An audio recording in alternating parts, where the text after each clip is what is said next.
Hospital porters, pride and dignity, stop the New World Order. Welcome to Panwo TV. I haven't got my Trump hat on today, you know, it's a different one, but it looks a bit like a Trump hat, which is kind of appropriate regarding the subject matter of what I'm going to talk about today. Yeah, I'm actually walking along here because I'm on my way to work. I've decided to do a little bit of filming now. I was going to wait till after work before I started filming, but the weather forecast is bloody horrible for today. It's like to probe again.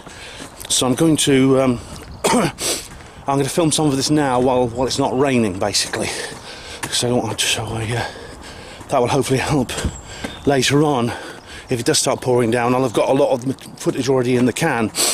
I should do another book buying video. This is my third, I believe. If you're not familiar with my book buying videos, I will put a link in the description box to those.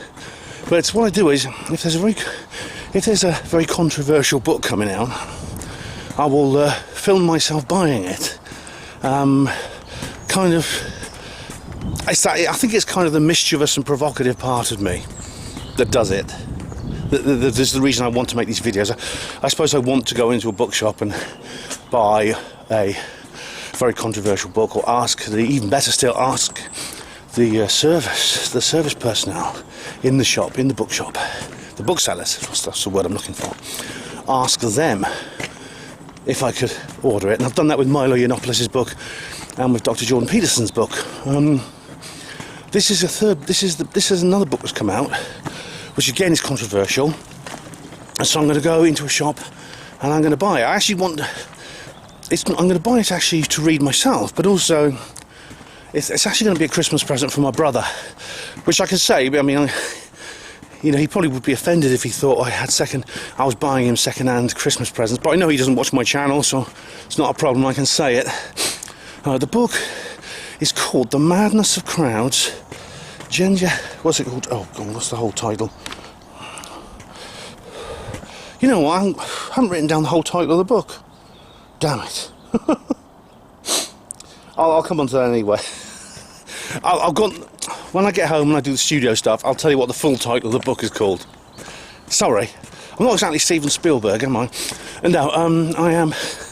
It's called The Madness of Crowds. I know that's the main title. There's a subtitle as well, of Gender, Identity, Race, or something like that. But it's by a guy called Douglas Murray. Now, I think I mentioned Murray before. Douglas Murray is someone I used not to like. I used to find him quite irritating, actually. And I've had a kind of like a bit of a Professor Brian Cox aversion to his manner, because he was a kind of like a very, very sort of snooty, officious kind of attitude. But I must say I've warmed to him over the years. I'm more fond of him now than I used to be. And he's changed his position a lot. I think that's got a lot to do with it. But to give you a bit of background, he's a journalist and author, writes for Spectator, and for many years he first came to public attention when he founded an organisation called the Centre for Social Cohesion. That's straight out of Orwell, isn't it? The Ministry of Peace, the Ministry of Plenty, the Ministry of Truth, the Ministry of Love, and the Centre for Social Cohesion. This was later adopted into it was later amalgamated into an existing organisation called the Henry Jackson Society, which is a neoconservative. It's a British neoconservative think tank, which covers a multitude of sins, doesn't it? And indeed, this was my problem with him, because he was Douglas Murray actually is, or was, a neoconservative. He may still be, I don't know. But he was from that same school, the sort of Leo Strauss school you find in America. Basically took over the administration under George W. Bush. And still very influential in the States. And he's a part of that. Which means basically he is he used to be a kind of early 2000s style person involved with the counter-jihad. Now, by that I mean basically in the wake of 9/11, for those who believe the official story that it was done basically by 19 radical Islamists, just using planes, which then caused the buildings to turn into dust through fuel fires and impact and things like that. For those who believe that, it galvanised them. It transformed their entire worldview. It was a catastrophic and catalysing event, to quote Project for New American Century, which was a neoconservative think tank in the States, very similar to the Henry Jackson Society. Now, Murray, of course, believes the official story of 9/11, and he became part of that kind of counter-jihad movement. One of his nicknames is the posh Tommy Robinson. And I suppose he is, because he has this upper class accent. He's from a well-educated family. He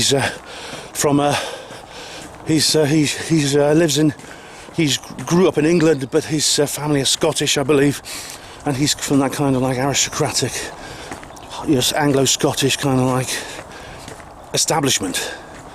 So he's distinctly upper class, and he became involved in the counter-jihad. He became famous for having debates. He was kind of like a rather less charismatic and more slimy Christopher Hitchens. You can imagine that.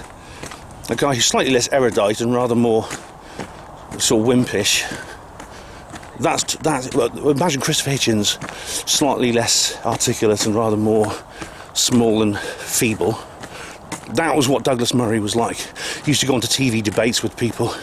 He'd be very scathing while sitting in a TV studio with somebody. Oh, it's like... He's one of these people, like, you think to yourself, I don't want to punch him in the face, because it just wouldn't be fair. It's like, I don't want to punch him in the face, but, it's one of those sort of people. And he'd be very scathing. I mean, he was rather like that Oliver Cam, he'd launch into personal attacks on people. He'd say, when someone was like making a point who disagreed with him, he'd interrupt and say, do I really have to have a lecture from somebody? And then he'd say some kind of personal comment against them, rather than just waiting to hear what they have to say and explain to them why they're wrong. It's like Oliver Cam, same as that guy Oliver Cam. Although Oliver Cam's slightly more likeable than Douglas Murray used to be. I keep saying used to be because I think he's changed. But like I say, he was in the counter-jihad. He wrote a book called Islamophilia, which is a play on the term Islamophobia, which basically made the same talking points as people like Tommy Robinson have made, using posher language, I suppose. That is, there is a new world order. There is an act of the world is being taken over by a force that wants to create a dictatorial one world government. But that dictatorial one world government is Islam, or Islam, as Douglas Murray pronounced it, Islam. And now, I made this point when I was reviewing Panodrama, Tommy Robinson's documentary. It's not that simple. And again, there's another guy called Simon Harris, his name is, who I think I've discussed before. Again, they understand a lot of things going on. They see through a lot of the mainstream propaganda, but they misunderstand the true nature of the New World Order. They get this idea that basically we are being conquered by radical Islamists that want to create a global caliphate. So you often hear that word, European caliphate, global caliphate. They see this as a kind of continuation of the Crusades. And indeed the governments encourage that kind of attitude with false flag terrorist attacks like 9/11, but also more recently, such as the Manchester bombing, which I used to be on the fence over that. But having seen the latest Rich Planet tour, I'm now completely certain that is a black budget military operation. Same with the Boston bombing. Watch the documentary, The Boston Unbombing. It is irrefutable, I think. I don't think you can actually... There's no doubt about it. I mean, you can see, like, for instance, in the Manchester bombing videos that have got out, there's daylight coming in through the window. It was filmed in the daytime. You know, it's so obvious. Crisis actors, fake blood, all that sort of thing. There's lots of other suspicious elements to it. The thing about Douglas Murray is he mellowed. And after, like, as I said, he was kind of a bit stuck in a time warp to begin with. He was sort of stuck in the early 2000s counter-jihad, like I said, which he didn't understand the nature of the fact that Islam, as he calls it, is not the New World Order. It's actually a tool being used by the New World Order, by the Illuminati. And I think they carry out, one of the reasons they do these false flag attacks is to perpetuate the myth and divert people's focus away from the real culprits. And Douglas Murray, unfortunately, was assisting with that. He was actually contributing to that delusion. But he has changed over the last few years. He wrote a book called The Strange Death of Europe, which was about the immigration crisis. And again, he actually exposes a lot of the mainstream lies about the immigration crisis, but fails to understand the cause, which I've talked about before. He fails to understand this is not something that's just happening because the leaders of the Western world are just hand-wringing liberals that they don't have the gumption to actually put a stop to it. Therefore, the immigrants themselves are playing the active role in taking advantage of the sort of left-wing weakness. No. The governments of Europe know exactly what they're doing, and of North America and the Western world. Sorry. They know exactly what they're doing. They're doing it deliberately. They're not allowing mass immigration into the country. They're bringing it in. And so, The Strange Death of Europe was a much better book than Islamophilia, but it didn't focus so much on Islam so much, which I think was Murray's original mistake. The Strange Death of Europe, again, is a slightly better book, yet it still fails to grasp the actual issue involved, the actual true nature of what's going on. I'm going to tell you about the book I'm going to buy now in a minute. Maybe I'll insert a little segment here where I'll give you the full title of it, which I didn't write down in my bloody notes because I'm an idiot. Or at least a very amateurish filmmaker. But yeah, I mean, I'm actually at work, so I'm going to have to go in a minute. But just to conclude, there's no doubt that I think he's getting more and more with it now. I'm becoming more well disposed to him, actually, as he seems to be changing his position, which indicates he is educating himself. So I have hope for him. But anyway, more after work, and hopefully it won't be raining. So see you in a bit. And this is the book I'm talking about here. This is The Madness of Crowds.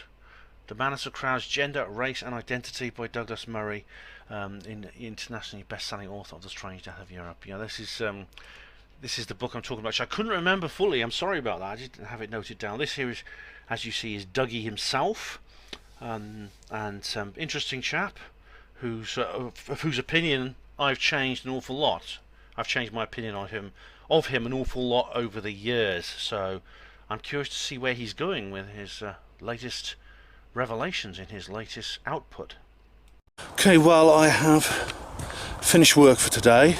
It's about midday, early, I know. The thing is, I've got a bit of a short week, actually. It's to do with, I've had several cancellations, there's several people away, which means, well, I'm not going to be working much. Unfortunately, that means I'm only going to earn about 50 or 60 quid this week. But, you know, you could take the rough with the smooth, that sort of thing. I had a last-minute cancellation, which was a bit annoying, but it's happened before. I mean, I think if I was a harder-nosed businessman than I am, I would actually charge people when they do that. I'd still charge them. Oh, never mind.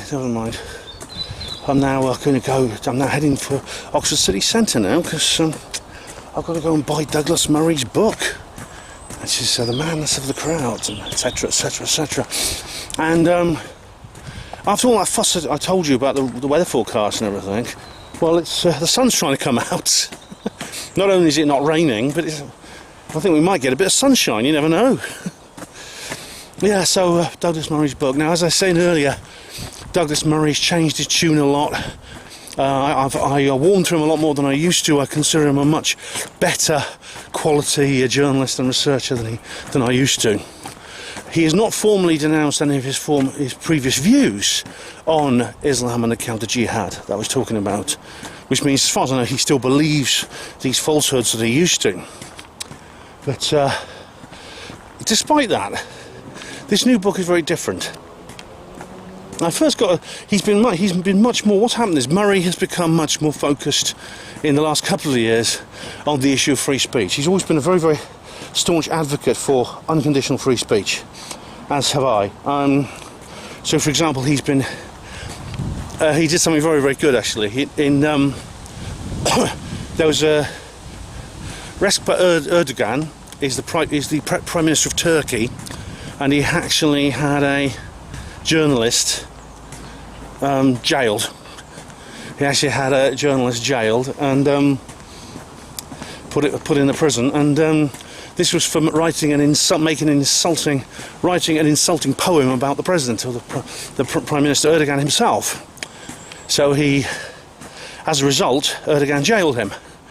So Douglas Murray organised a competition in The Spectator for people to write in lyrics about President Erdogan. Sorry, limericks, to write limericks about President Erdogan. And the wittiest and most rude, he would award a prize. I think it was £3,000. And the winner was Boris Johnson, who at the time was Mayor of London. There was a young man from Ankara who really was a complete, and you can guess the rest. I can't remember the actual thing, but it was a really rude and scathing limerick about President Erdogan. Just as a way, and sometimes, you know, you've got to fight fire with fire. Satirical humour is the best defence, and goodness me, I found that out, haven't I? So the Erdogan poem, when that happened, I really had a lot of respect for Douglas Murray for that. I thought, that's a really, really good thing he's done. You know, all is forgiven, Douglas. And then since then the thing about Douglas Murray is he's gay. He's openly gay, and so he says this sort of gives him I think it gives him probably a bit of credibility that he wouldn't otherwise have. It's rather like Milo. In fact, there's a very good interview with Milo and Douglas Murray.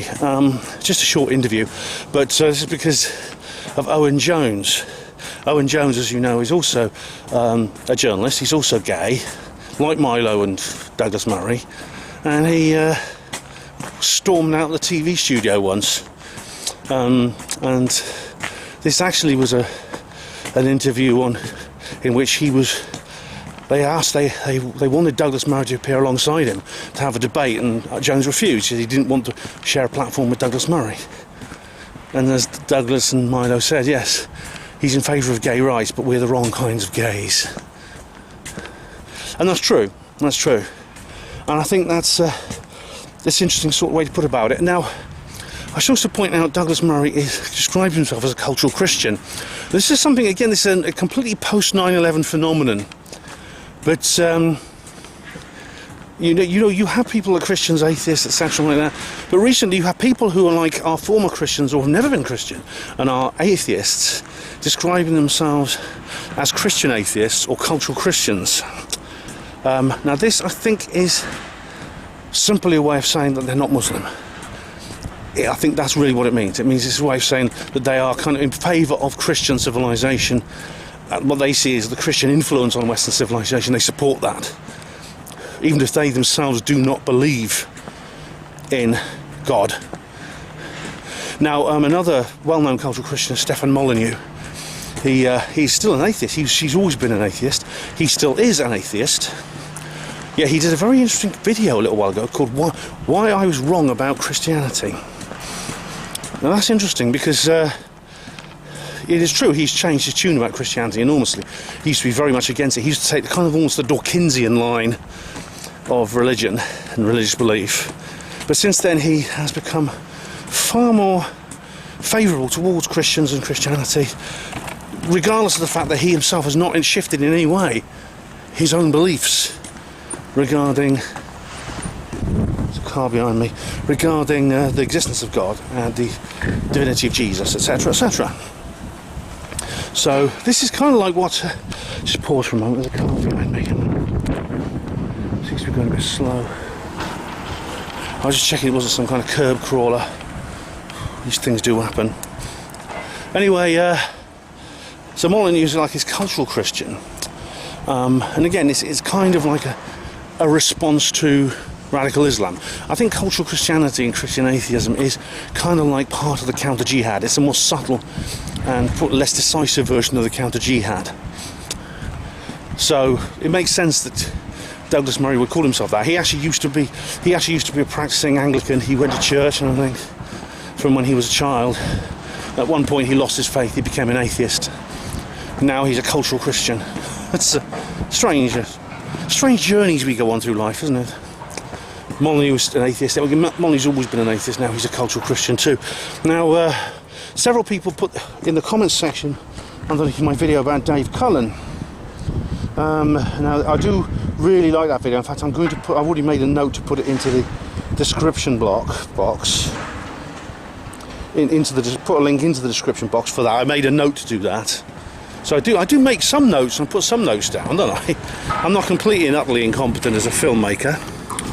But, so I just rearranging my pockets.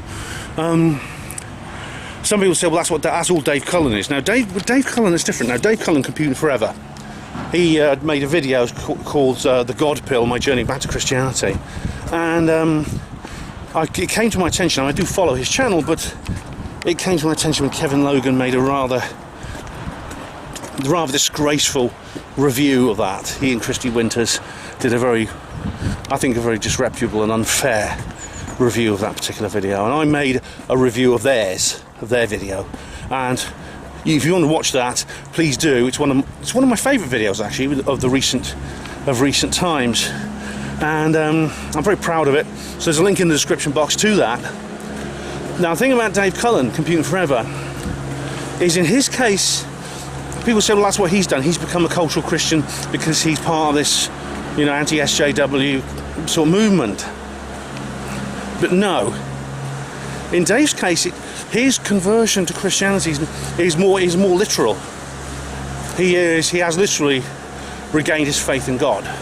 So in his case, yes, I think the points about cultural Christianity, I mean, obviously these have influenced him, but in the case of Dave Cullen, it actually refers to genuine faith.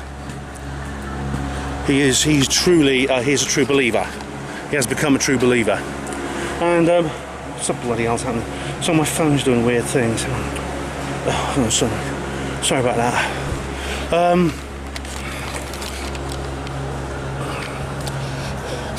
Now, Douglas Murray's new book,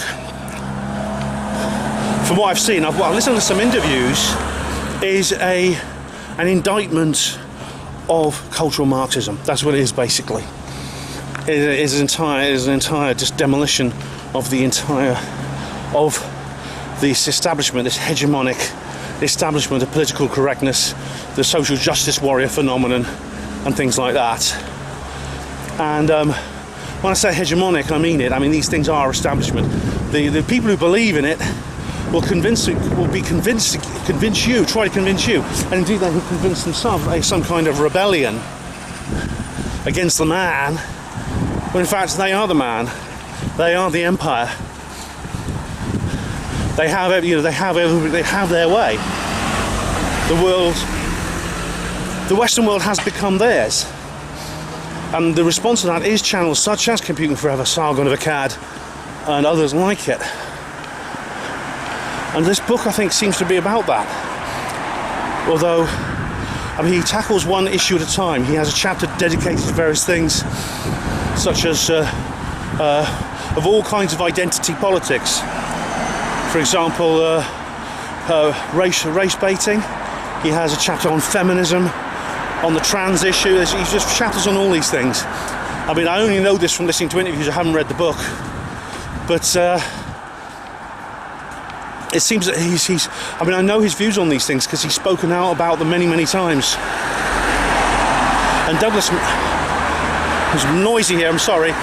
Douglas Murray has he's been very, very good actually at championing the cause of people who've been deplatformed, which includes himself. And he's stood up for people who've been deplatformed.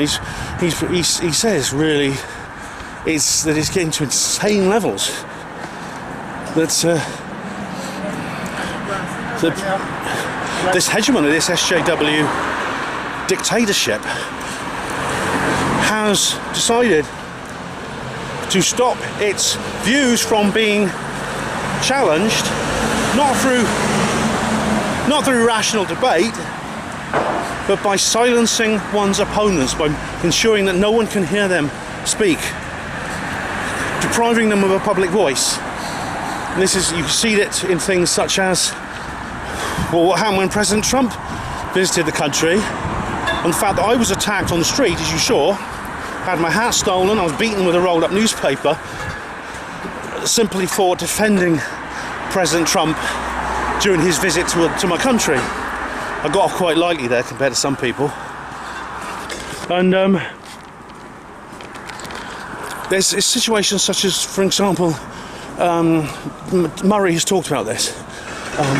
Peter Tatchell, of course, who is a well-known gay rights activist, he lives here in Oxford. He has been no-platformed from a gay rights conference. He was denied a place, he was banned from a gay rights conference because Tatchell actually is another guy who's changed his views. He's becoming a lot more wiser than he used to be. I mean, he used to be almost part of this SJW fraternity. Now he's actually resisting.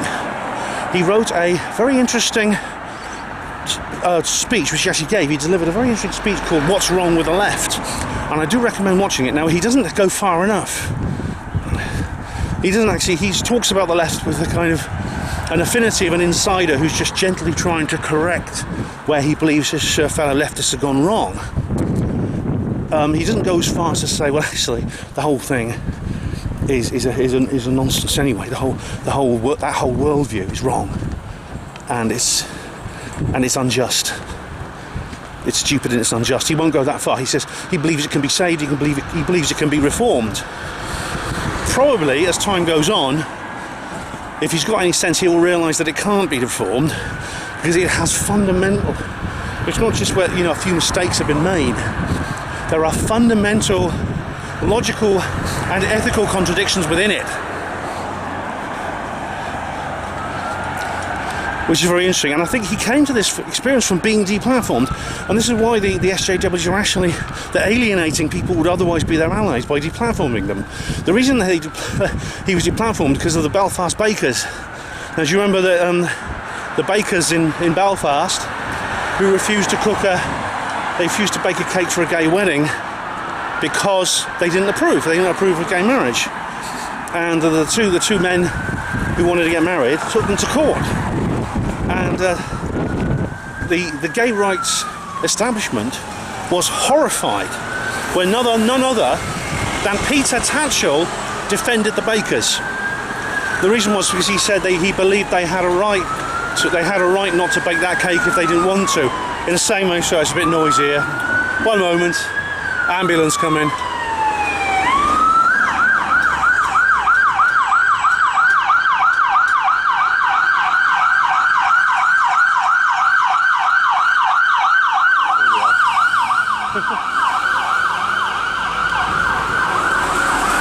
On its way to drop off patients for my brother and porters at the hospital, no doubt. Anyway, yeah, what was I? Yeah, the gay rights establishment was horrified when Peter Tatchell stood up for these bakers. But he said, no, the bakers had a right not to bake this cake. To go in terms of they were essentially acting out of conscience. They had a right not to bake this cake for this couple if they didn't want to. And this is Peter Tatchell as a gay man himself saying this. He said the way he saw it was, it's rather like a Jewish carpenter. If someone said, could you make me a wooden swastika, please, for a Nazi parade? Obviously the Jewish carpenter would say, no way, I'm not doing that. And it's the same thing. I mean, so he also made the point that really the only people who were suffering from the actions of these particular bakers were the bakers themselves, because they were basically handing over a customer to a competitor. So it's a pretty bad business model where you say, I'm not going to serve that customer I don't want to. Because they're just going to go to another cake shop, aren't they? They go to another bakery, get another baker, get someone else to do it. That's a very libertarian position on Tatchell's part. Now, it also turned out actually these two guys had been to several other bakers. They'd gone around all the bakers in Belfast looking for... Basically, they were waiting to come across some who wouldn't serve them so they could then take them to court. So in a sense, there's an element of entrapment here, which Tatchell also made that point as well. But of course, that wasn't enough for the SJWs. They completely deplatformed him. And of course, Douglas Murray is one of the people who defended him, quite rightly. Another example is Germaine Greer. Now, Germaine Greer, she's pretty elderly now, but she was one of the biggest names in second wave feminism. She's very radical, actually. At one point, she's mellowed a bit now as she's got older, but she was deplatformed from a feminist conference. There was a feminist convention somewhere in London, I think, and she was banned. Like Tatchell was banned. And the reason was because she's a TERF. She's a trans-exclusionary radical feminist, TERF. She made some comments about how she visited a trans woman. That's a man who'd become a transsexual and had turned into a woman. And she said that she didn't feel comfortable shaking her hand. And she used the pronoun he. She used the masculine pronoun. I didn't feel comfortable shaking his hand, she said. And he felt like a rapist's handshake or something, and whatever the hell that means. But the point is, I mean, she was deplatformed for that. Now I'm very much an opponent of feminism. It's something I'm completely against. And Germaine Greer and I disagree on almost everything. But the idea of deplatforming someone for that is horrifying. It's completely improper. And I'm not in a position to do it, but if I was, I would be one of those who defended her right to speak. And so did Douglas Murray. So apparently this book is about that, this new book. And so I'm very curious. I'm curious to read it, obviously, and of course I'll be passing it on to my brother. Make sure I don't crease it so he thinks it's a new book. And I'm curious not only to see. I'm curious to see again. If it's stocked on, if it's like on how the bookshops, how the retail sphere are actually treating this book, because as you know, I had some surprises when I last went to buy controversial books. Milo's book was nowhere to be seen. Yet I expected the same from Dr. Jordan Peterson's book, 12 Rules for Life. I found that Peterson's was actually had its own display table and everything. It was like being promoted by the bookshop chain. So I'm curious to see what the status of The Madness of Crowds by Douglas Murray is in the bookshops of Oxford. So I'm going to go to two. I'm going to go to Waterston's, I'm going to go to Blackwell's and see what happens. And so now I'm approaching the city centre. Okay, there's the old Bridge of Sighs. We're getting to the heart of Oxford where that strange script was. Oh my God, that's going back into ancient history, isn't it? Panwo TV. But yeah, I'm getting tour guide mode. There's the Sheldonian Theatre and the Bodleian Library. And yeah, we'll be coming through soon to Chemtrail Central, the Oxford Martin School, which is where they recruit the pilots and the chemical mixers and all the other people who mix the chemtrails, the substance for the chemtrails. Oh, but it's a lovely area. There's the dome and there's the old dome and spire there. Oh, yeah. Sexy. Yeah. Enough of that. Now I'm getting close to Blackwell's bookshop now, which is just over there. That big building is part of the Bodleian. Getting close to Blackwell's bookshop, and to go in there and see what there is. Now, one thing I didn't mention, I should mention, I'm only going to buy the book today if it's a paperback. I'm not getting a hardback. I don't like hardbacks.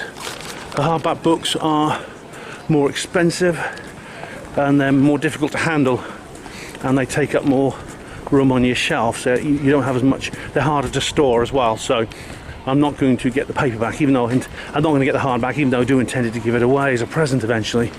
I'm going to only buy it if it is a paperback. And prices online are sort of like in the sort of £14–15 range. They probably would be about the same here, which I brought the money with me, so that's a reasonable for a Christmas present, I think. There we are. Lovely little area, this. So Blackwell's is behind that. It's the building behind that scaffolding. So obviously they're repairing it at the moment. So I'm just going to start my secret camera. I should point out I have a secret camera like I used last time, which I'm not going to go into details about because it's a secret. So I'm now going to switch off the main camera while I start my secret one, because I never know when I might have to use it again. So I want to keep the actual means by which the way this hidden camera is, what kind of hidden camera it is, I want to keep it a secret. So I'll start that, and so hopefully I'll get some footage from the inside of the shop. Okay, here we go.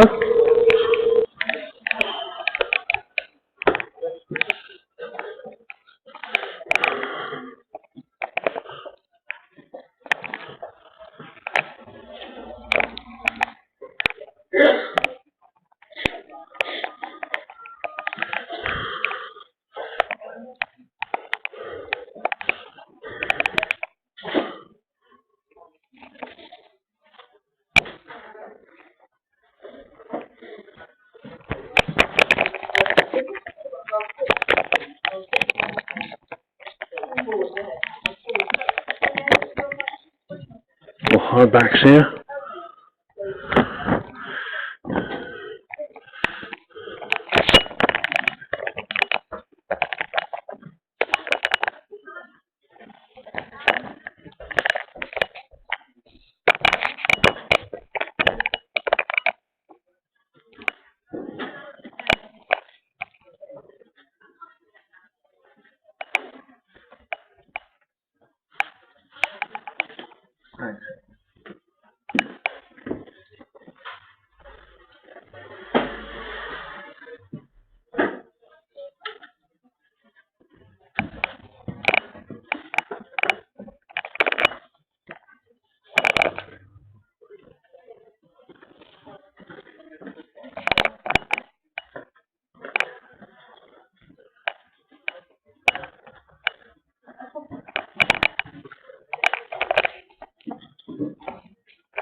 Okay, they've got market wood everywhere now. That's to be expected.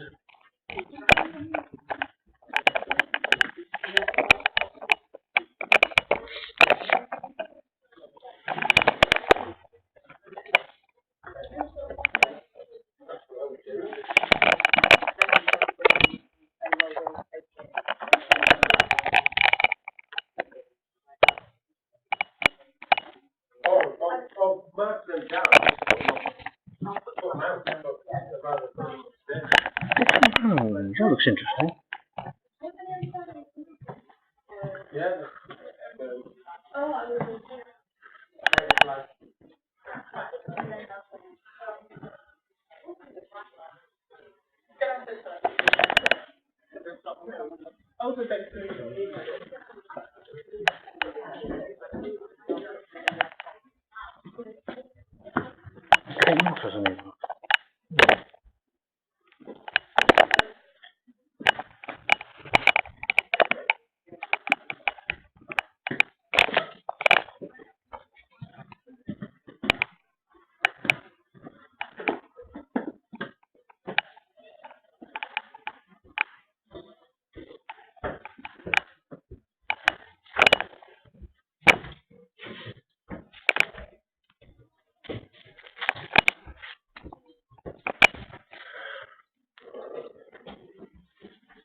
Double check the new release.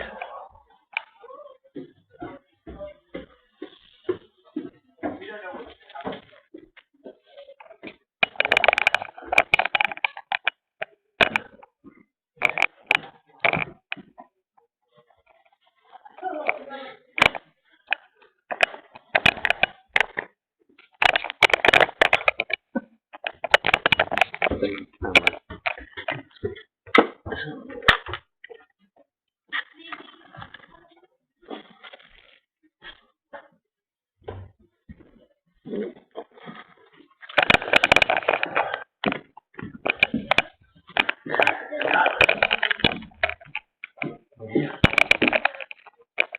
book of dust. When we get that. See? Oh, Margaret Atwood everywhere.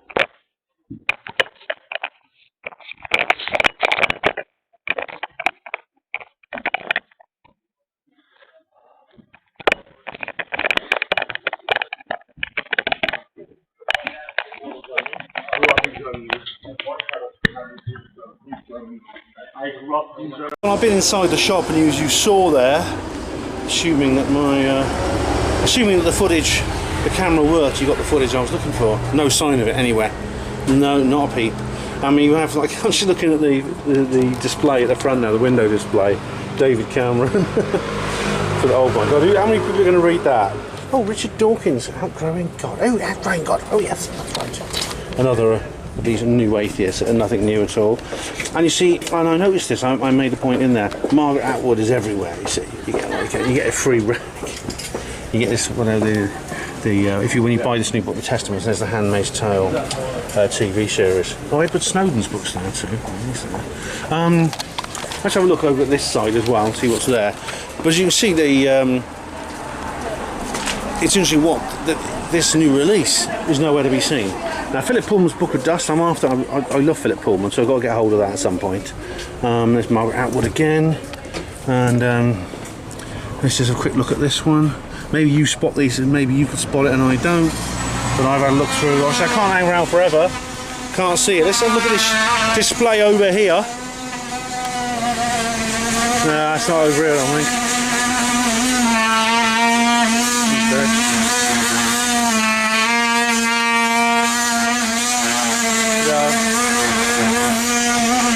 So, it's nowhere to be seen. It's nowhere to be seen in Blackwell. So I'm going to go down to Waterstones and see if I can see it. But if I can't find it there, I'll have to see if I can order it. And if they order it, they'll quote me a price, and I'll say, okay, well, I'll compare it with other prices and things like that. But it's interesting, this book's nowhere to be seen. Whereas other books, of course, more politically correct books, are there. So it's interesting the selectivity, on what is or is not shown, is not promoted at the bookshop. I mean, it's possible that Murray's book actually is in there somewhere on one of the shelves in some corner somewhere in the political sciences wing or something, in the Norrington room. I'm not going to go all the way down there. My point is to see whether it was being promoted by the shop. That's the point. Is it being actually promoted as a featured book, which they want to encourage people to buy? And the answer at Blackwell's is no. Now I'm going to go and check out Waterstones and see if it's there. Now the reason I brought on Margaret Atwood is because someone actually said to me, Ben, you should read Margaret Atwood, read the Handmaid's Tale. It's all about sort of Orwellian New World Order type dictatorship in the future and stuff like that. You'll love it. I haven't read it actually, because someone else told me, Ben, you'll hate it. It's feminist propaganda from start to finish. And indeed, I noticed that some of it was on Netflix, I didn't watch it, but that there were several feminist protests in which the participants were dressing up as characters from the story, which could explain why it's so popular. That's why it's so popular, and why it's promoted so much. You have you have these. You find that the books. It's a bit of a. I suppose it's rather a dishonest thing to do if you're a writer. And this takes me back to my review of Get Out, the film Get Out. Is that if you know you are a mediocre and untalented artist in any field, whether it's filmmaking or music or literature, it's obviously that some of them have made the decision. Indeed, the producers of the Get Out movie made the decision. I think the knowing decision. They'll say, well, let's introduce a plot element, which means that no critic will dare say a bad thing about us. No distributor or publisher will dare turn us down, because to do so would be immoral because of the nature of the theme. of the subject matter that we're talking about. And I haven't read Margaret Atwood, like I said. I don't know if that's the case with her particular stories, but you could get away. You could be an absolutely awful writer, but you could write some cultural Marxist diatribe about evil white men and things like that, and it'll be a bestseller. It'll be an international bestseller. And I think that is dishonest. It's a dishonest thing to do. It's almost like, I think the people who do that do it consciously. I don't know if they all do it consciously, but they must know at some level why they do what they do, why they write these kinds of stories. They must know it, and they must think to themselves, well, look, I'm including this theme because I don't want to be unsuccessful, but but things I can't sell myself on my talent alone. There we have, see, this big display here for Philip Pullman. And I must say, Philip Pullman is a guy who actually has earned his success. I think he is a good writer. Unlike a lot of these people, he actually is great. And I mean, I've not read the new books yet, but the Dark Materials trilogy was absolutely transfixed me. So we'll go around I'm going to go into the window display first as now. Anyway, my sister, the serial killer. Oh my god. Diane Setterfield. Jamie Oliver. Oh god, he's always here. See, anyway, Margaret Atwood. Yeah, you have to have Margaret Atwood. It's funny, you have like it's interesting, like you have like a slightly different atmosphere to Waterstones as there is to Blackwell's. I'm not sure why that is, actually. Two different companies. But anyway, time to start the secret camera, and I'm going to go in there. If I can't find it on the shelves, I'll ask for it. So see you at the other end.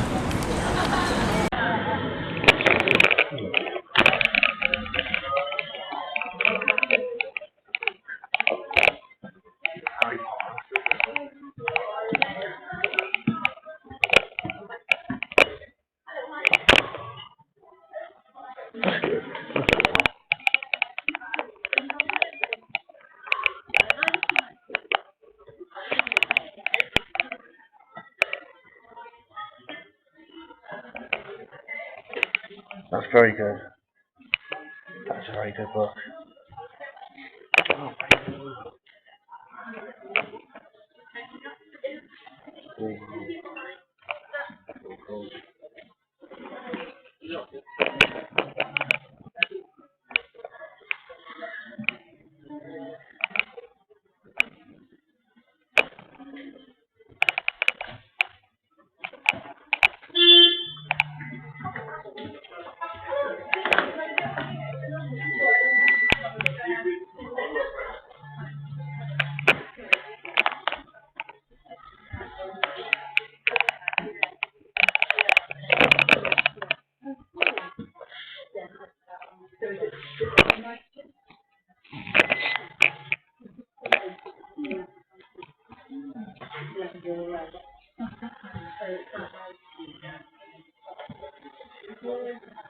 What's this?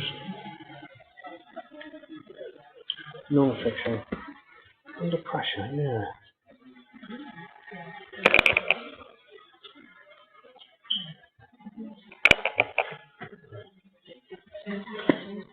Look how far when it comes out in paperback. Yeah.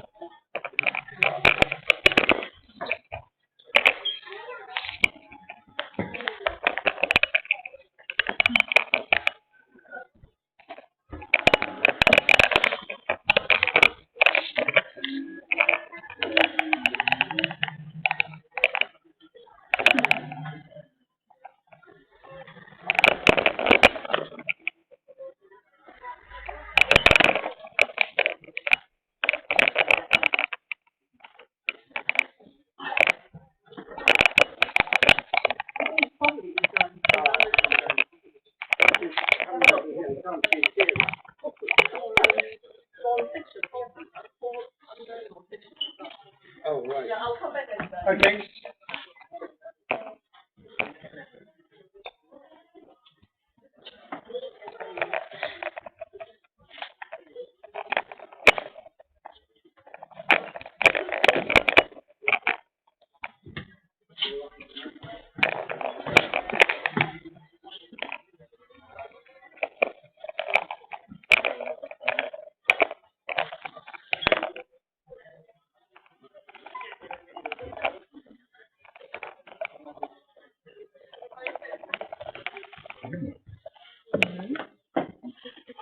This. Not in paperback. Hardback only.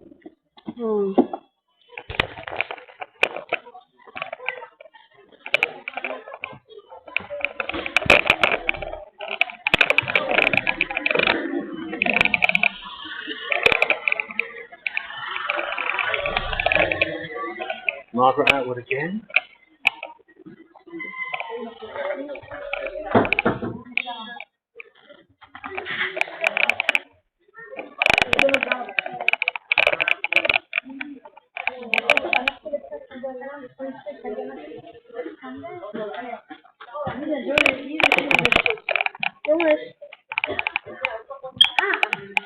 Tenía que ver las gracias, papá.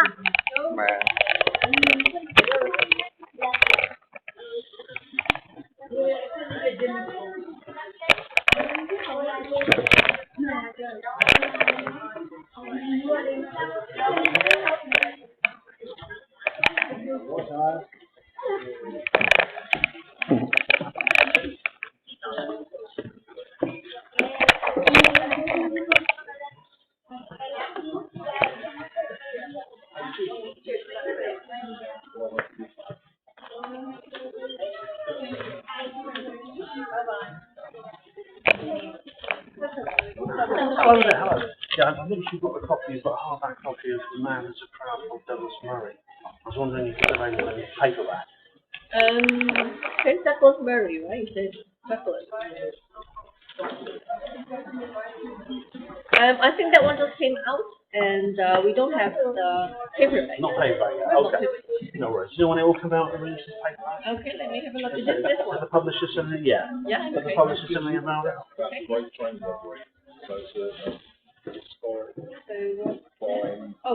It's not even out on our system, so it just came out. So hopefully for a year, yeah, just a hardback. It's the hardback. Yeah. Okay, thanks very much.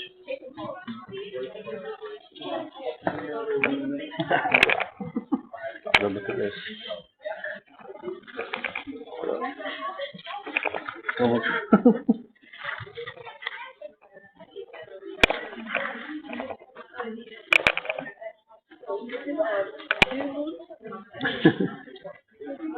Oh, it looks funny.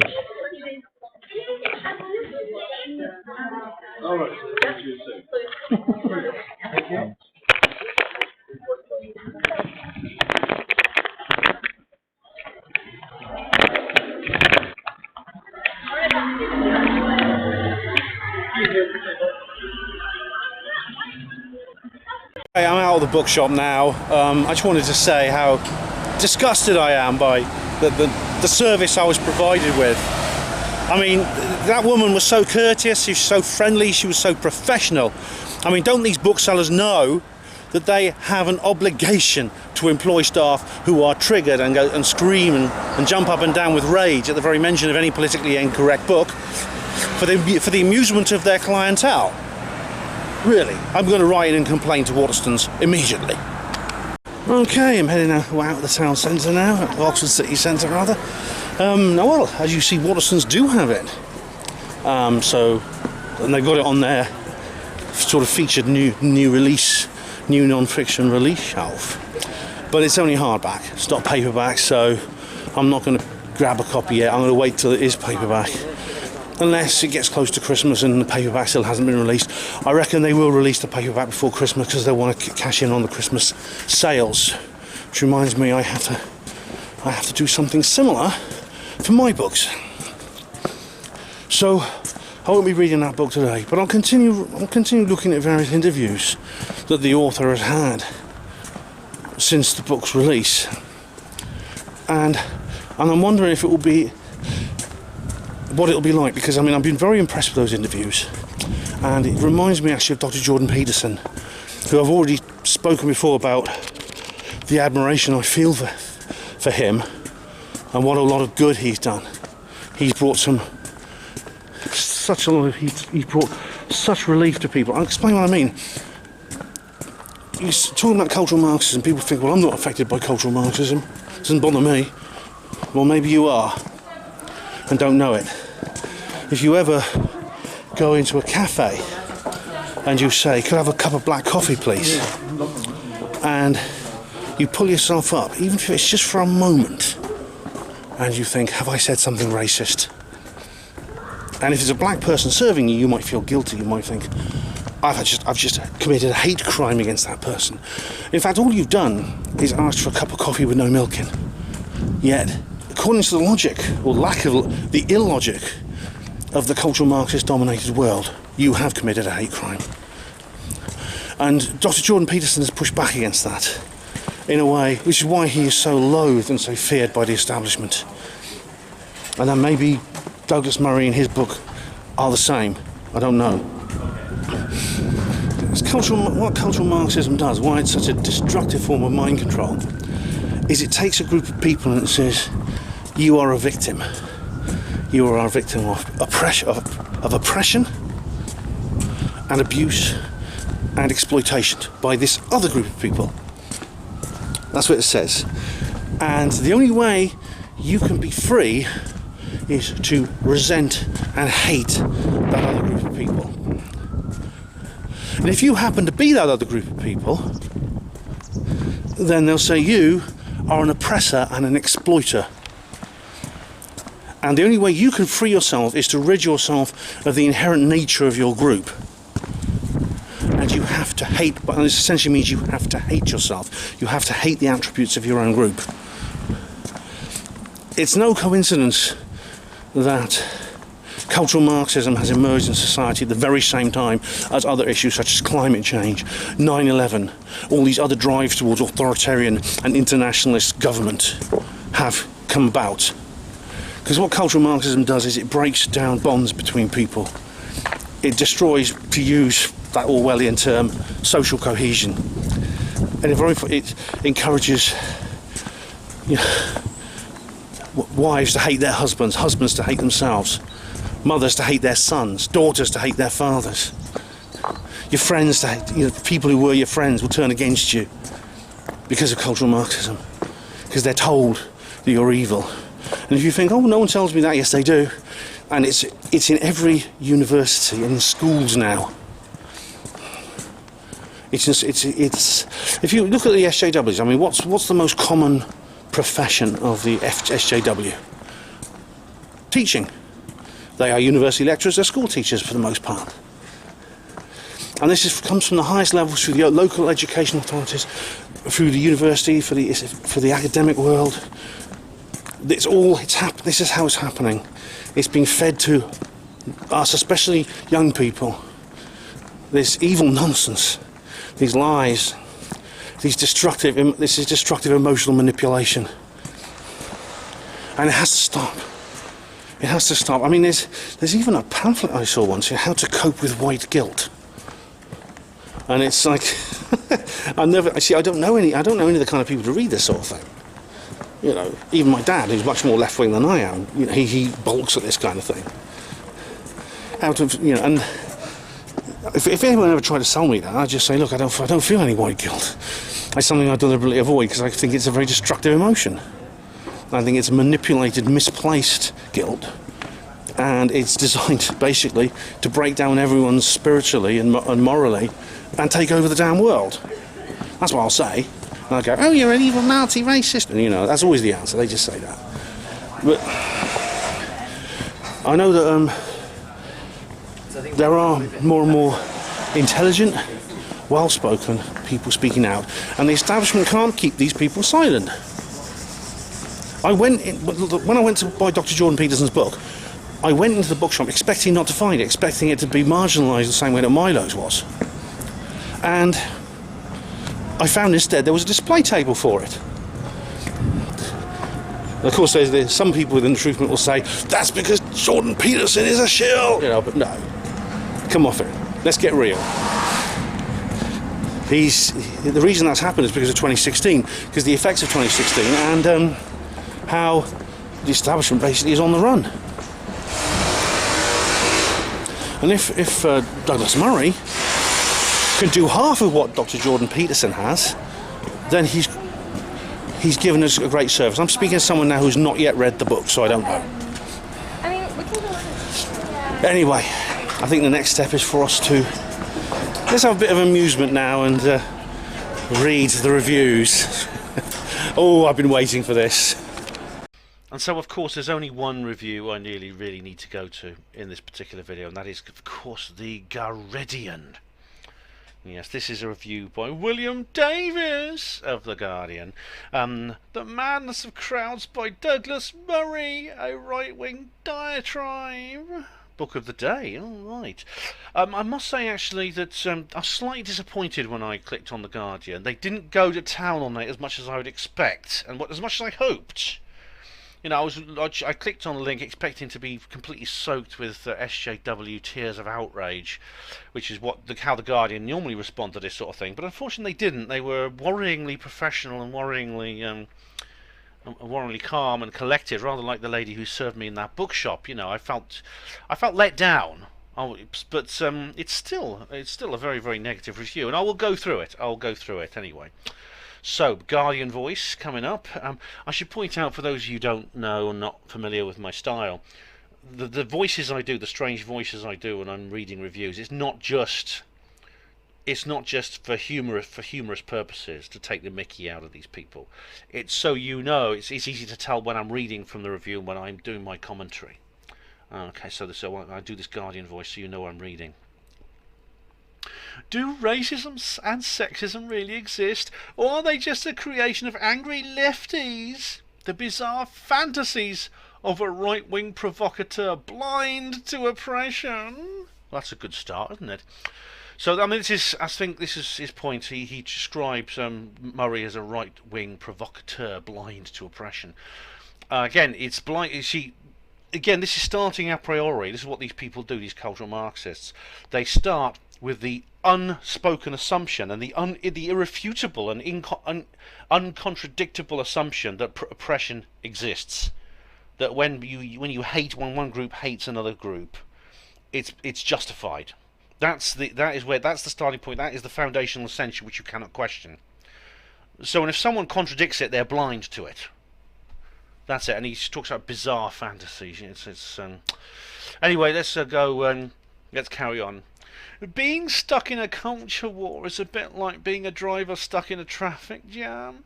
There is one question that few drivers ever consider. What is my own contribution to this quagmire? So what they're saying is it's an analogy here. He's talking about being in a car. You're in a traffic jam. You're very angry with everyone else. You see other drivers all around you going, and you think to yourself, "What? Damn this! I'm stuck in a traffic jam."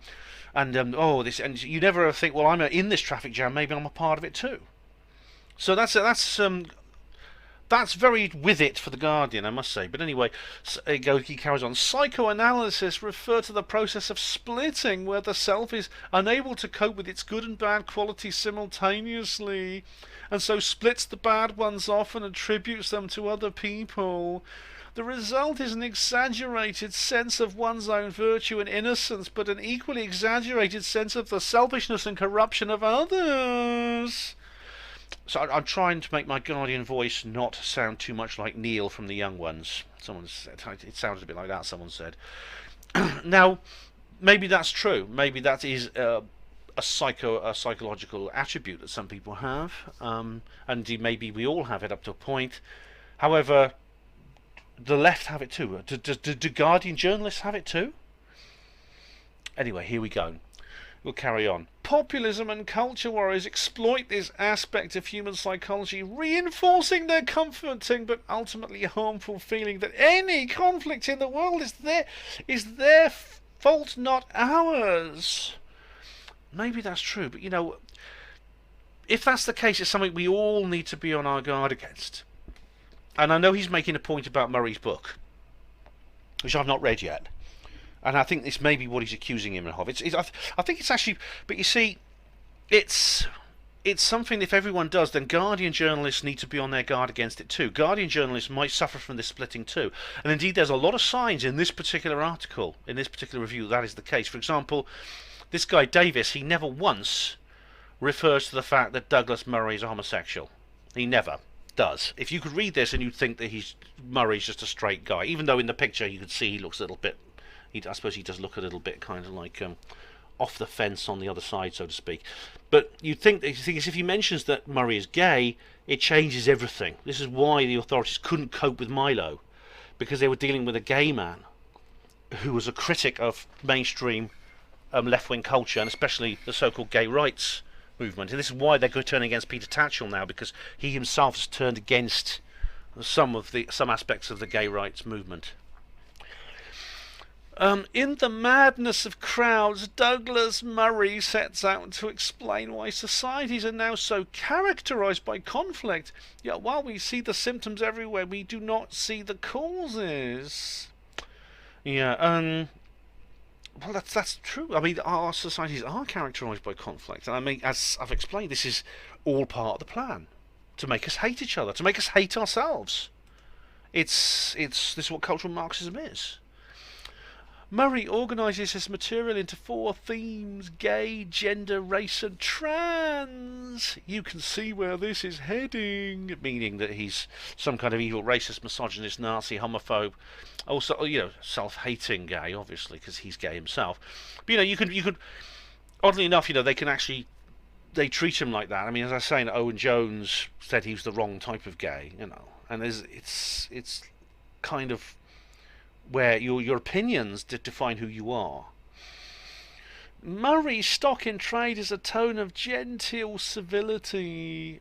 Well, it isn't. I've never actually thought of Murray actually of being a genteel or civil man. I mean, he can be very bitchy at times. If you see him on Question Time when he's laying into one of his opponents, such as Tariq Ramadan or one of these other guys he has a go at. He gets into debates on TV, and he can be, as I say, he's a kind of like a rather effeminate Christopher Hitchens, I suppose. So genteel civility, I wouldn't call him that.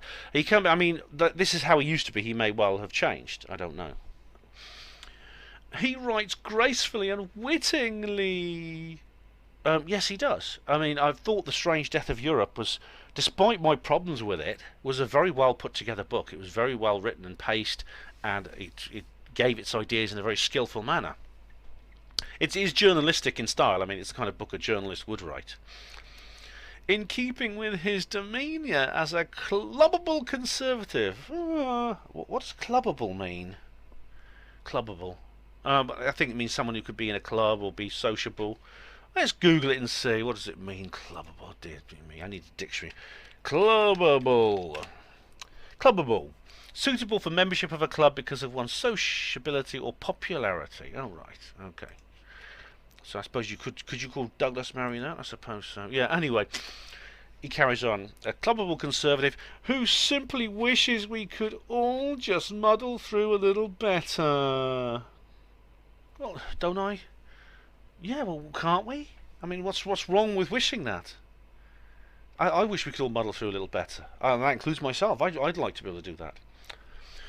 While never over-egging it, he proffers a kindly Christian gospel of love and forgiveness, which he believes might rid us of the political and cultural toxins that have polluted our lives.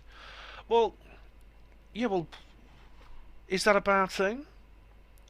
Christian forgiveness is very powerful. It is very healing, and love and forgiveness is a healing thing. It's not something that everyone can do, and I understand those who can't. I mean, there's some people in my life I can't apply love and forgiveness to, but if you can, it's extraordinarily uplifting. So is that a bad thing? And it rids us of the political and cultural toxins that have so polluted our lives. Well, do you not want to be? Are you saying these political and cultural toxins don't exist? Don't they want to be rid of them? Scratch beneath the surface, though, and his account of recent history is clear. Authorised by left-wing academics, minority groups have been concocting conflict and hatred out of thin air, polluting an otherwise harmonious society for their own gratification. Well, they have, you see. This is what's been happening.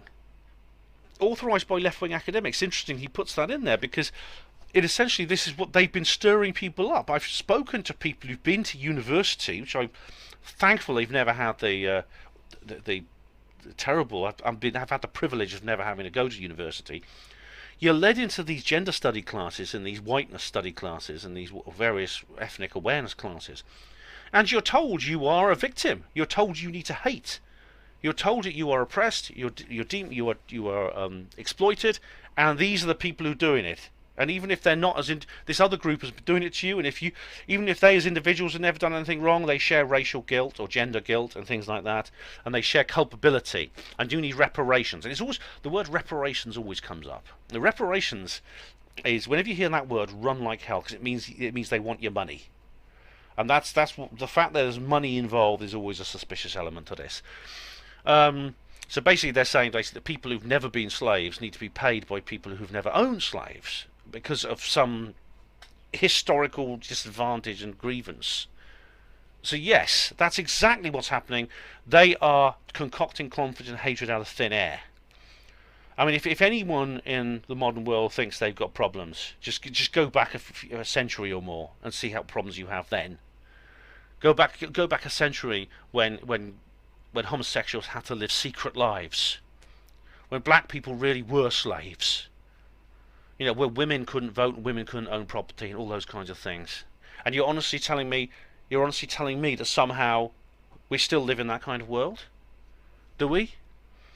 And of course they'll just say, oh, you're mad and white-splaining. Oh, shut up. And of course, polluting an otherwise harmonious society for their own gratification. Well, the society without all this wouldn't exactly be harmonious, but it's been made a lot less harmonious as a result of the activities of these left-wing academics, these creators of cultural Marxism, and indeed for their own gratification. I don't think they're doing it just for their own personal gratification. I think they're doing it for a political agenda, a long-term political strategy. But apart from that, that's exactly what Murray is saying. If that is exactly what Murray is saying, I don't know, I've not read the book, but that is I think that's absolutely true. Here we go. Murray is quick to celebrate struggles for racial, sexual and gay equality, but he's adamant that they have now been settled. Right, this is an interesting statement here, because it doesn't actually, this nowhere in this article does it come up with any reason why they've not been settled. I mean, you hear this phrase from these social justice academics so often. We have achieved a lot, but we have much to do. We still have a lot to do to achieve equality. And you ask them what they have to do, and they use terms like microaggression, cisgender, you know, and things like that. That's what. And Murray puts it very well. He says these people are like a retired St. George. They don't have a dragon to slay, so they're going around and just swiping the air with their sword. So if you think they've not been settled, just look at this. Just listen to this. And this Davis guy doesn't give any other example. All right. People do have equality under the law. We have the Equal Opportunities Act. We have the Equality Act. If anything, it's now a situation where it's actually white heterosexual men who are being treated worse. And that's people like me, basically, who now, we're the ones now who, most of the real struggles for equality, whatever the hell that is basically from our side. It's like, you get the white person who's banned for being white from a certain place. You get like the person who has to be turned down from a promotion because they have gender quotas to make, or equality quotas. I mean, equality is a very Orwellian term anyway. What does it mean? Does it mean everyone equal? By equal, do they mean everyone exactly the same? Because people are not the same. People are different. Men and women gravitate towards different interests. I mean, I explained this. If you go back to last year's UFO Truth Magazine conference, I talk about this. I talk about how, in an attempt to force balance within the UFO community, they don't realise, that the people, men and women, when you take them as a group and leave them to their own devices, they will gravitate towards different interests. It doesn't mean everyone will be exactly the same. It doesn't mean they won't share some interests, but they will gravitate. And it's not because of social program. It's because of biology. Same with people of different races, people of different cultures, people of different religions. People are not exactly identical. And if by promoting, if equality means forcing people to be identical, it's not going to work, and you're going to do a lot of damage in the attempt. So I think if you look at the world today and you look at these things, if this person really believes, this Mr. Davis really believes that these issues, racial, sexual, and gender equality, etc., have not been settled, then why haven't they been settled? What's wrong? In what way have they not been settled? And don't talk about things such as microaggressions and that, because that's a load of nonsense.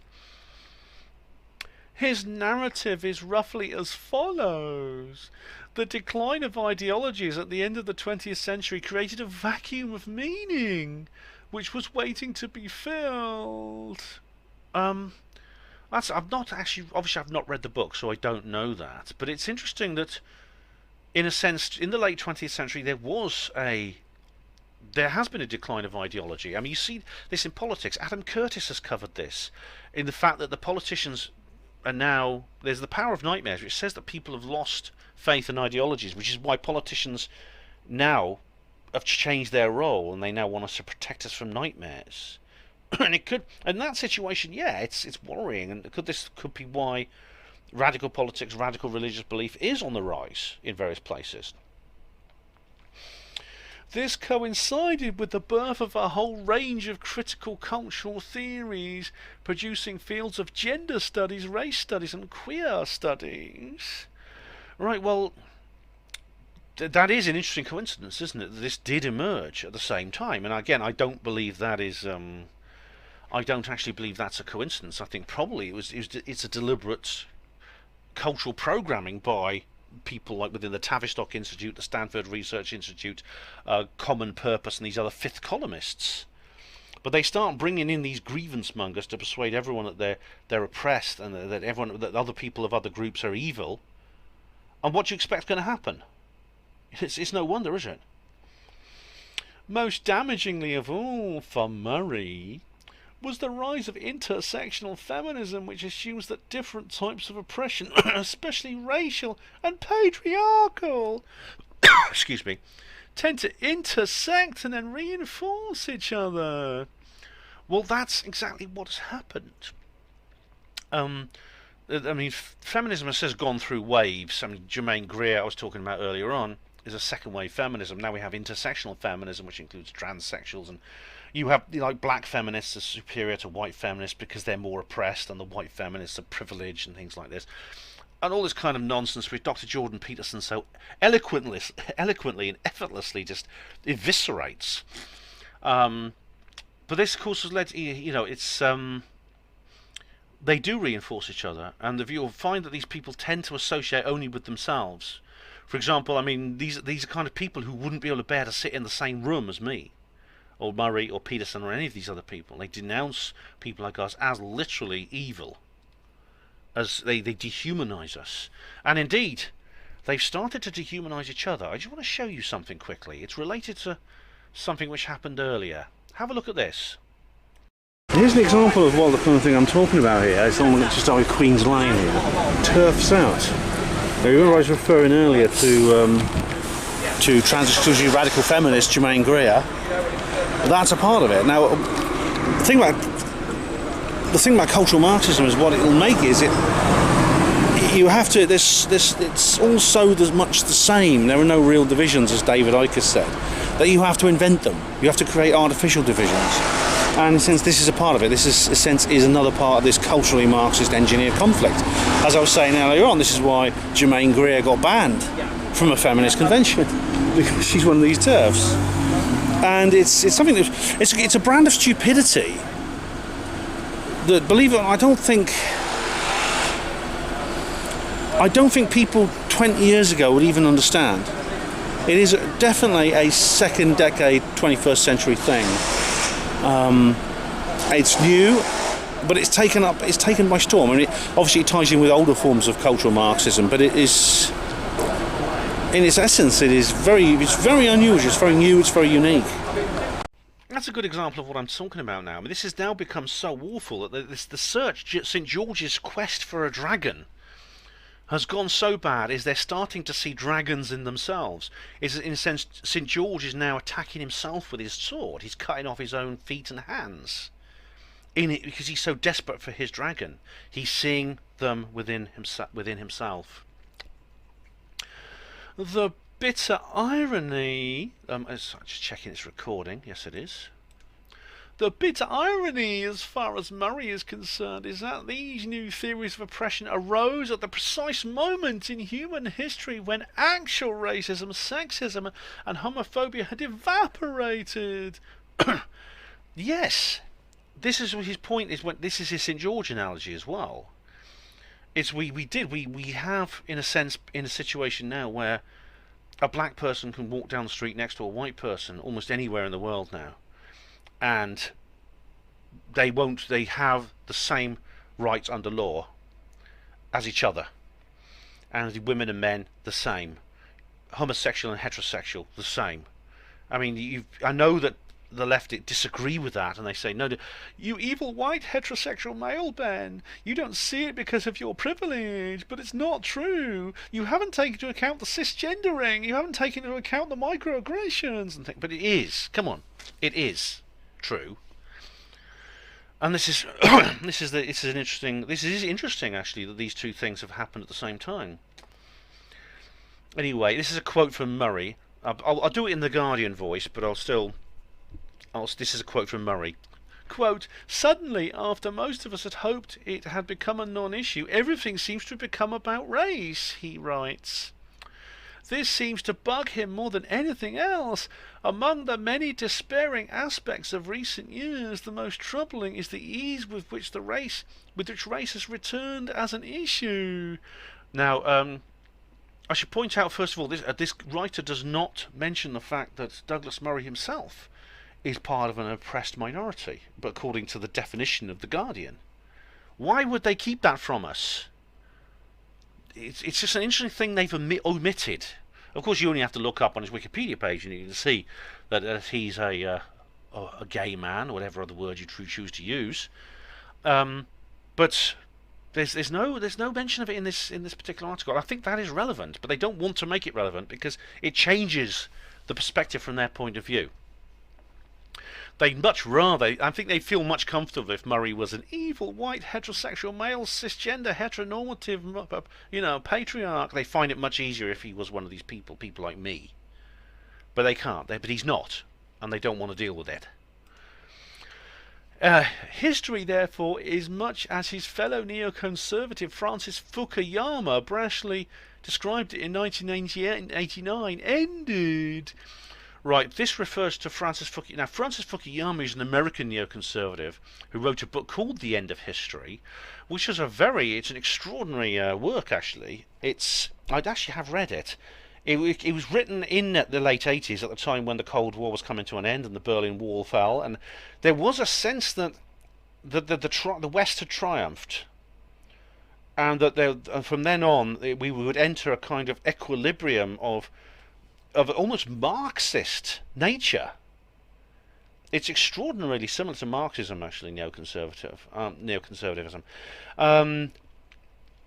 But it wouldn't be like wouldn't be socialism. It would be basically liberal democratic capitalism. The end goal was not communism, but liberal democratic capitalism. But apart from that, this was how it would seem to be. It seemed as if history was leading to this point where the whole world would become this way, which is basically what happened with the which is basically when the neocons then.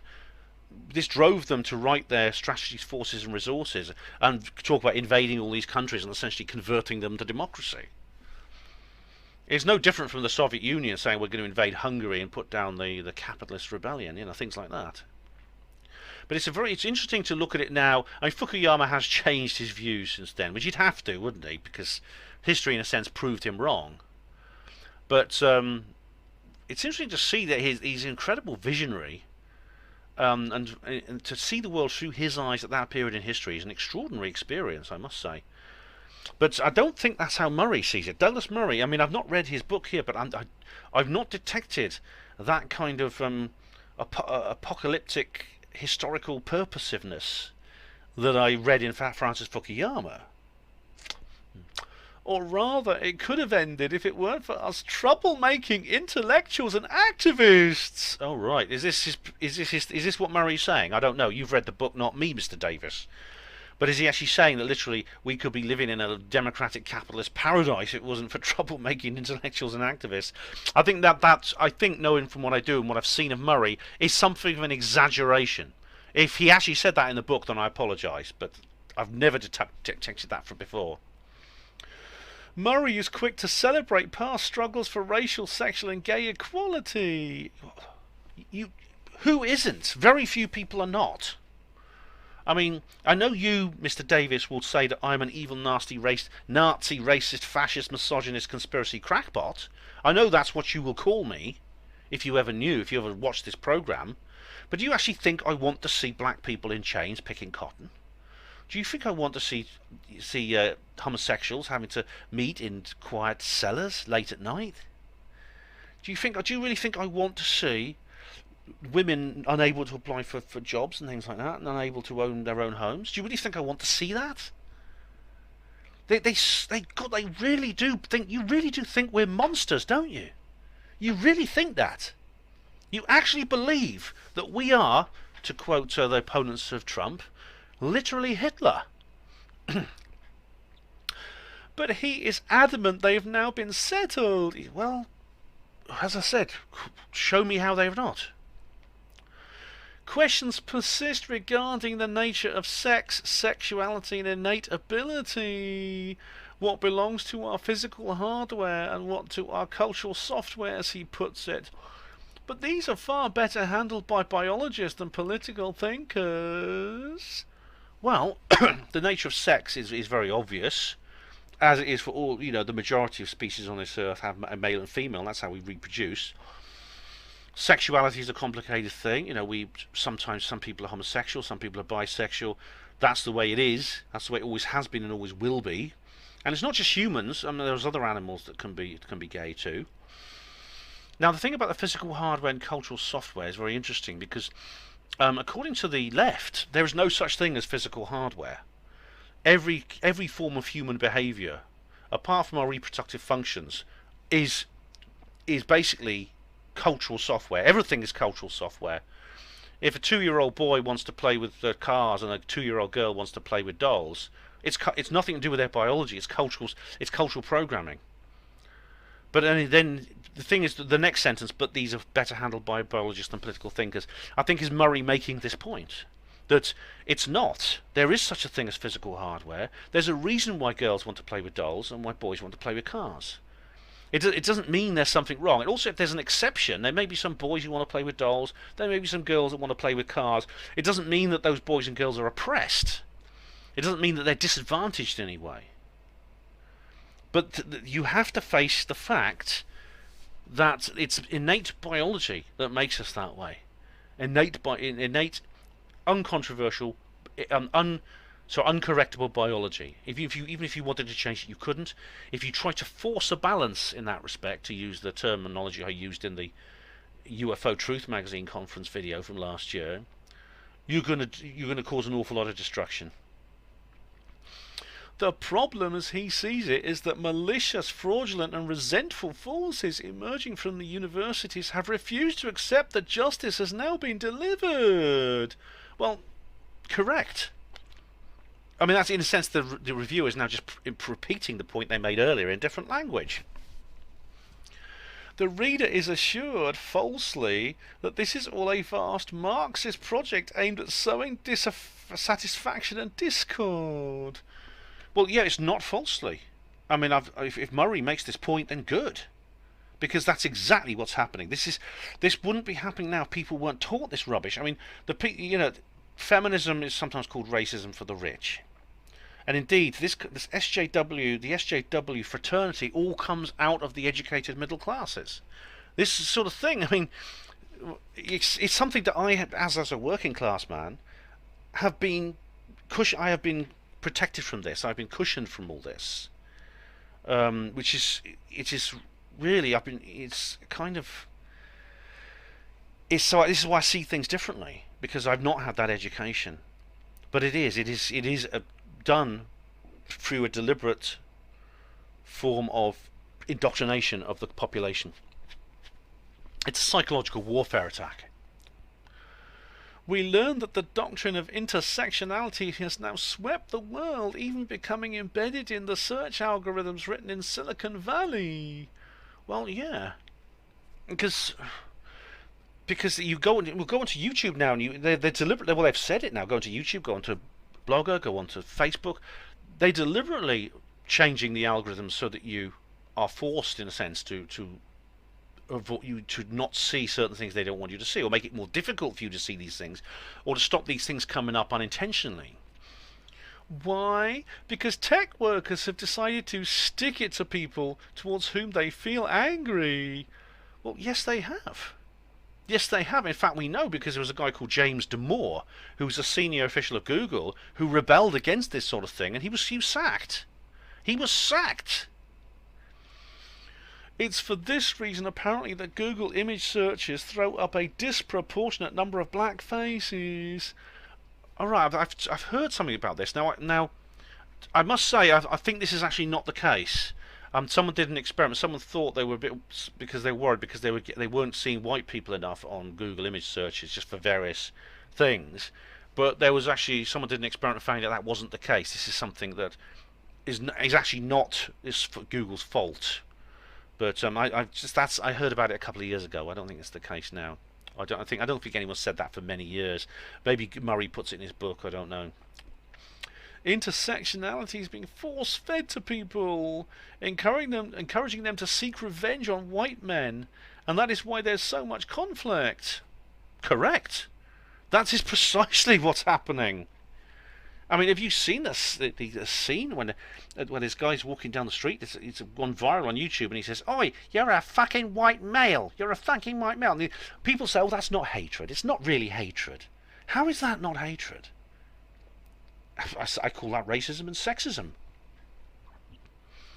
And there are plenty of well-known cases of people being shamed and sacked for things they've said. Yes. Many of which are unfair and sadistic.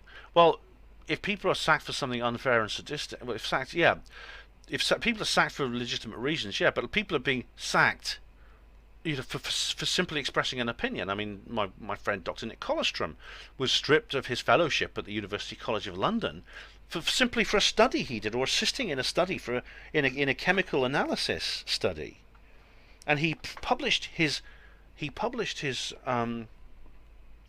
results, and he was kicked out. Now, since then, some people have challenged the actual findings that he and his colleague Fred Leuchter actually found, and they've published papers contradicting what Nick and his colleagues actually discovered. Yet, why didn't they just do that first before sack? Why didn't they just do that and not sack him? Why not simply prove him wrong rather than sacking him? If that's not unfair and sadistic, I don't know what is. And there's plenty of other examples. I mean, I could apply it to my own situation. One critique of this would be that the logic of public relations and credit rating has now infiltrated every corner of our lives, such that we are constantly having to consider the effects of our words on our reputations. Well, yeah, I mean, it's the logic of public relations and credit ratings has infiltrated every corner of our lives, such that we are constantly having to consider the effects of our words on our reputations. One critique of that, well, that's not really a critique, because it's saying the same thing. Do you think that's a good thing? Is it a good thing that this is not just the logic of public relations and credit rating? It's not just that. It's far more than that, and it's infiltrated every corner of our lives. That is in a sense the same thing that Murray is saying. So how is that a critique? Another is that a global Marxist conspiracy has duped people into fantasy for their own oppression. I know which I find more plausible. Well, oh yeah, I know what you're saying now, but in a sense, what you said, what you find more plausible is essentially the same thing. That it's simply the logic of public relations and credit ratings. Well, that logic of public relations and credit ratings is kind of another way of saying the same thing. In both cases, it's something bad.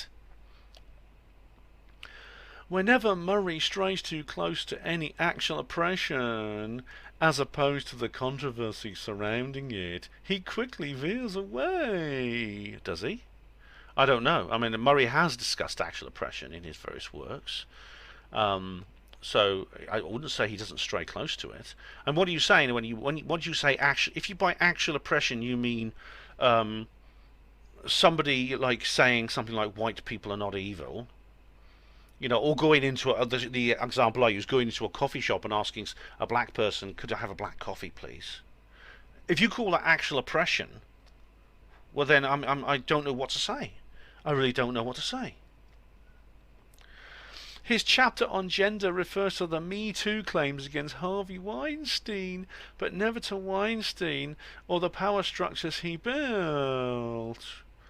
Well, okay, Harvey Weinstein was, and it's true there are issues associated with Harvey Weinstein and his what he did, which need to be addressed. But it's not just, you said the power structures he built. It wasn't just that he built them; he was a part of a much bigger power structure, which does involve real child abuse. And as Milo has talked about his own situation, and indeed Corey Feldman, Elijah Wood, and some other young actors have spoken out about child abuse. Indeed, I don't know exactly when this review was written or whether it takes into account the revelations of Jeffrey Epstein, but I think that if the actual oppression you're talking about, if that's what you mean, is now coming out to the surface. It is coming out to the surface. The Me Too situation is a terrible parody of that. It really is. Because the Me Too was basically a movement it was an online meme where people would go online and say that they'd been abused by Harvey Weinstein. It turned out that the number of people who click in the hashtag Me Too when it comes to Harvey Weinstein were in the millions. Now, it's not physically possible for Harvey Weinstein to have abused that many people. It's not possible.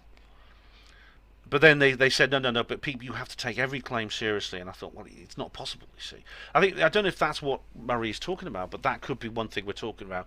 And you people click hashtag Me Too on Trump when he over the Pussygate thing, which I said was ridiculously and overstated. But interestingly, they don't seem to make such a fuss about Bill Clinton.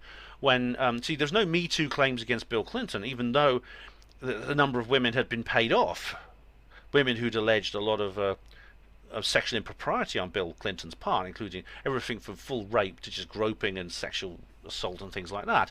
And with the help of his wife, these things were quashed.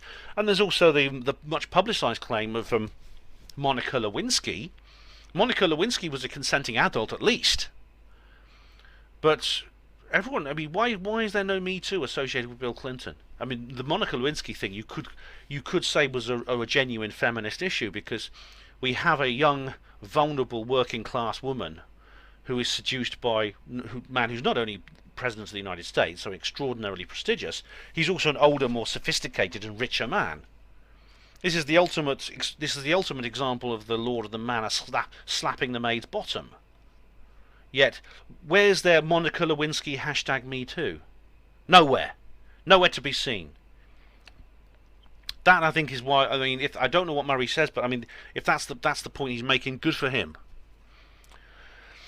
His chapter on race, which is the longest in the book, makes no reference to one of the most controversial campaigns in recent US history, Black Lives Matter, presumably because it's impossible to discuss without acknowledging what prompted it: black men being gunned down by police officers. Right, so he doesn't make a reference to Black Lives Matter. Well, Black Lives Matter is... It seems to have been... a lot of it's funded by George Soros and his Open Borders Foundation. You've got to wonder where that came from. Now, the issue of people being shot by the police unlawfully, it's not just black people. There's one of the worst cases, actually, I've seen, is of a white man who was gunned down. He's actually on his hands and knees, and he's shot dead by the police. He's a white person. The issue of people of all races being unlawfully killed by police officers, especially in the United States, is a legitimate one. And I won't know exactly the context in which Murray omits that from the book, so I can't really say whether it's justified or not. But of course it is an issue. It is a genuine issue of oppression. Yes, it is, to quote Mr. Davis, actual oppression. But it's not. Maybe if black people are outnumbered in that, then yeah, maybe you've got to ask, why are black people outnumbered in that? Why is it more black people than white people? But I don't think it's necessarily a racial issue if white people are also being gunned down unlawfully by police officers. Anger is ultimately a mystery to Murray, seeming to emanate spontaneously from his political and ideological foes. That's a mischaracterization of Douglas Murray, I think. I think he understands anger very well, and he exhibits it quite an awful lot with people. And he says it emanates spontaneously. Well, the thing is, if someone is going up to you and like attacking you, calling you a fucking white male, all right, because you are dressed in a Halloween costume which you don't like, then how can you say that is anything other than spontaneous? In what way have you provoked someone's anger if you turn up at school one day and you say, you know, my great great granddad never owned any slaves? You just say those words, and someone turns to you and calls you a racist, evil, Nazi, fascist, misogynist, transphobe, and everything else phobe and ist you can think of. How is that not spontaneous? What provocation have you made? He can come up with no better explanation for it than bad people enjoy it. That their desire is not to heal but to divide, not to placate, to inflame. Correct, but you say he can come up with no better explanation. Well, what better explanation is there for this? What better explanation is there that this sort of thing is going on? To me, well, I know what I find more plausible, to use Mr. Davis's language. And yet, when an author goes to such great lengths to assure you that others are degraded, and that we white male conservatives simply want to live in harmony, you have to wonder who much of this anger truly belongs to. Really? I mean, when an author goes to such great lengths to assure you that others are degraded, well, no, we white male conservatives simply want to live in harmony. Well, you have to wonder how much this anger really belongs to. And again, we white male conservatives, again, I think Mr. Davis himself is making a kind of point which kind of discredits everything else he says, because he's the one who's now pointing to white male conservatives as white male conservatives. Is that not a racist statement? Is he now not making the point that Murray's making, that you're exhibiting spontaneous anger towards somebody in exactly the way that he's saying? And the thing is, what's wrong with wanting to live in harmony? Why do you think that just because someone is just saying this, that somehow they're just projecting their blame in this splitting sort of thing which you were talking about earlier? So generally, that's a calmer and more rational review than I expect from The Guardian, but still it has a lot to be desired. It's still very Guardianistic and unfair. Well, for someone who's not read the book but knows Douglas Murray and has listened to what he said, I think it's unfair. So, thank you for watching Herpanwo TV. Hospital Porter's pride and dignity. Stop the New World Order.